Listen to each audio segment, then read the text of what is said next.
Hi, I'm Sarah from The Upcoming. A real pleasure to be able to speak to you today. Maybe you could begin with a brief introduction to this incredible series, The Lost Flowers of Alice Hart. What can people expect when they watch it?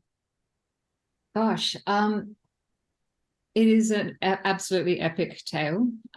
It takes people on a journey from through the eyes of a 9-year-old girl, Alice Hart, who basically goes through, lives in a cane field near the cane fields with her family. And it takes us on a journey. It sort of starts with this kind of tragedy, really, that unfolds inside this household.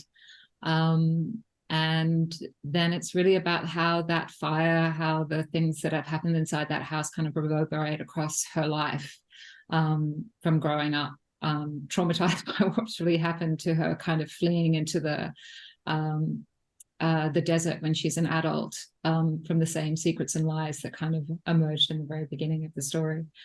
That's probably the worst version of pitching that story ever.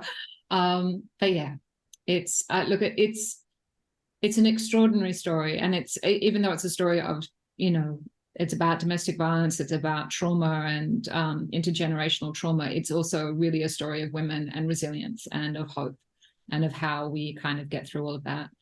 But I think it also is an amazing mystery. It really unfolds. It's got lots of secrets and lies, and it explodes on the screen, I think, with extraordinary performances from an incredible stellar cast. And of course, it's based on this a best-selling book by Holly. And how did you first discover that book? And I was just reading a bit about how she came to write the story, which is, amazing in itself. So it feels like this is one that's gone on a journey from her originally writing it, and then you discovering it, and then bringing it to screen. So how did it really resonate with you? Look, it was interesting. I'd finished another project, and you're sort of always sort of looking for stuff. And I got a call from a friend who said, "You have to read this book. You will really love this book." So I did what I always do. I went to my local bookstore and I picked it up. And I always read the first couple of pages.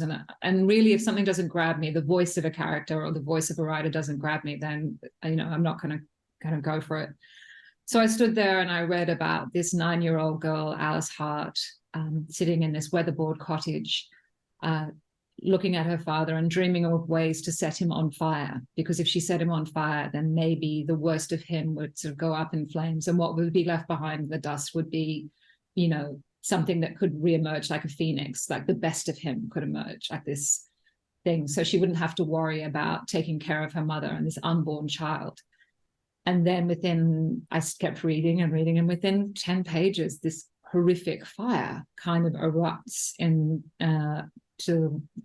this house, and her parents are both killed, and she wakes up in a hospital and she has no voice and she has nothing. And it was such a kind of utterly compelling opening to a book with such a distinct character. I loved this girl so much, her imagination, the way she saw the world, and I really related to her. I related to that thing of being the way to maybe escape what's going on around you is to escape into the world of imagination and nature. And I got it. I really got about.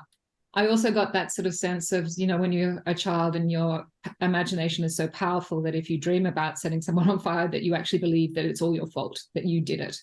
I related to that character so much. And then what I loved about the book, I then bought the book, read it from cover to cover, and I had never read. What I loved about it was, though it was about such dark material, it had this sense of wonder and a sense of hope and a sense of joy in it, which is really Holly. Like, she has that in her, like she's an extraordinary person. So even though it was heavy material, it never felt overwhelming. I always felt that you kept on wanting to read. You never wanted to sort of stop. And ultimately it was a message of hope. And so I thought, this is what I want to do. And by chance, I actually was meeting with Bruna Papandrea, and I found out they had the rights. We were meeting about something else, a different adaptation and different book completely. And I just walked in there and just sort of said, this is the book. I know you have other things, but this. I know what to do with this. This is my story. This is something that I want to do. So then I had to meet Jodie, who's her partner, and convince her that I was the person. And we managed to we were both like, yes, we both want to do this for the right reasons. And this is what we're going to do. So I went and met Holly in London flew out to meet her and met her very jet lagged. And we ended up sitting down in a restaurant and talking until the place shut. And it was like meeting a kind of sister. We connected on so many levels. And then from then on, it was really, that was it. I was going to do it. We went, and before we did any of that, Holly and I went on a road trip together. So we went into the desert. We flew to the Northern Territory, and Holly had been a ranger at all of the places that are mentioned in the book. And a lot of that, that's why it's so authentic and real. So we did that trip. We went all the way to all of those places and got bogged in the desert and ran into camels and horses, but talked about life and talked about experience and talked about that kind of, the fact that you do recreate, your childhood and different relationships that you have later on, and how do you break free of this kind of cycle of, trauma. We talked about it a lot.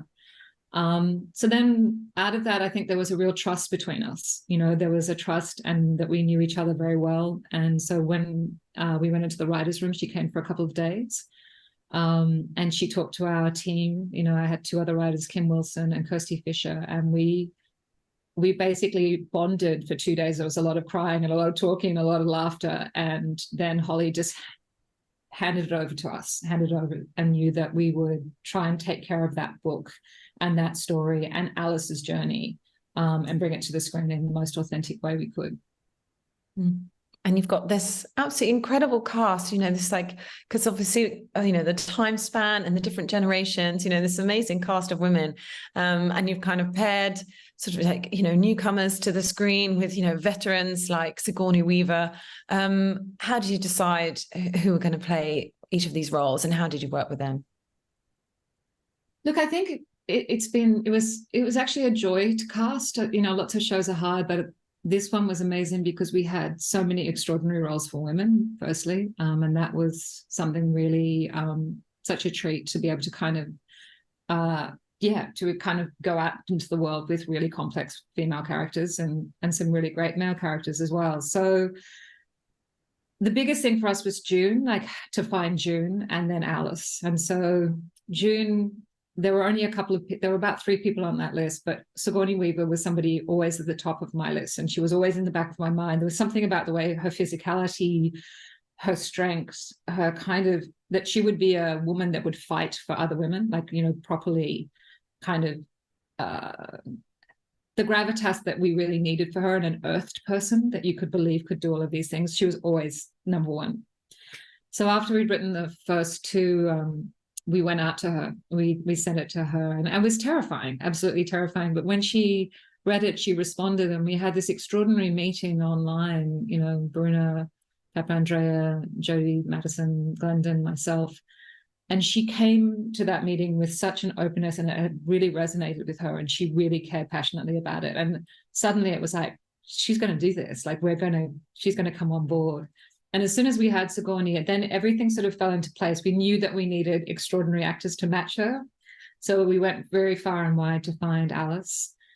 And Alicia and I actually worked, I had actually cast Alicia when she was 12 years old in a film. And so, and that film then sort of fell over, but I'd always known about Alicia, but I hadn't seen her for a really long time. And so she put in a self-tape that came to us that was, she wanted this role so badly. She'd heard about it, she'd read the book, and she knew she wanted it. So, when we watched that tape, it really did blow everybody out of the water. But then trying to find someone to match her was so incredibly hard, because young Alice has to kind of bear the weight of the first 3 episodes and has to do so much. And then we found Delilah, and that girl is just, she will one day rule the world. She had a curiosity and an intelligence and an uncanny emotional maturity that just blew us all away. And that never stopped. She was on set. She really is a scene stealer. She's an extraordinary young actress. And then really, like Frankie Adams, as soon as she came on screen, she was my candy. I just thought she was phenomenal. Leah Purcell, I wrote Twig, with her in mind, because there was no one else for me. I think Leah Purcell is one of the great actresses of our time. And then Asha Keddy is, you know, we've worked together in the past, and she put her hand up for Sally, and I was just, you know, all of us were just so blown away that she would do it. And I actually wrote the dialogue with her voice in my head. So I, you know, it was absolutely perfect kind of that she came on board. Then you've got Alex England and Charlie Vickers and, you know, Sebastian. It was such a dream cast. But they all fought really hard. This is a show where I've never had people fight so hard to be in it. You know, like this was one that people felt passionate about, and I'm incredibly grateful that they did. I'm almost out of time, but just very quickly, what do you hope people will take away from watching it? Because you are tackling these tough subjects, you know, male violence against women, but it is in this very particular way. There is so much hope there. And there's so many other themes that come out through it, you know, about sort of women sticking together and, you know, some topics that can't be spoken aloud, and you have to find another language, another way through that, and how we break free from trauma and our paths, and can we sort of envision a different future, and that can be something difficult. Look, I think you summed it up perfectly then. That's exactly what we want people to take away from it. I even though it is heavy subject matter, I am a great believer in sharing our stories. You know, like it is to own your story, to have a voice, you know, to share that story. But I think the sisterhood, the sort of female friendships in it, the power of friendship, the power of sharing your story, that, you know, you're not alone. I think a lot of people who go through these experiences, you feel very much alone. And what I think happens in this show is that you see all these different people's experiences, women and men's experiences, all these different things. And the thing that comes through and shines through this story is, you know, finding a language of how do you deal with trauma? How do you cope? How do you move through it? And it is possible, you know, that it is possible. We can move forward. We are resilient if we share our stories and we back each other. You know, there is this hope not only to survive, but actually to thrive.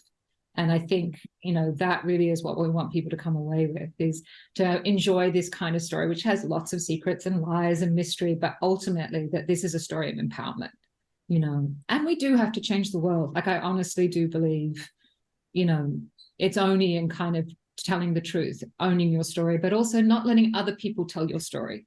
You know, it's like who ends up getting to tell your story? You can't be silenced. They can't win. We have to tell our story. You know, we have to get out there, and I think that that's a really important, the power of story. You know, stories can change the world, and I think that's what Alice comes to. You know, I really do believe that. Amazing. Well, thank you so much for sharing all that with me, and I can't wait for everyone else to have the chance to see The Lost Flowers of Alice Hart. Thanks so much. Thank you.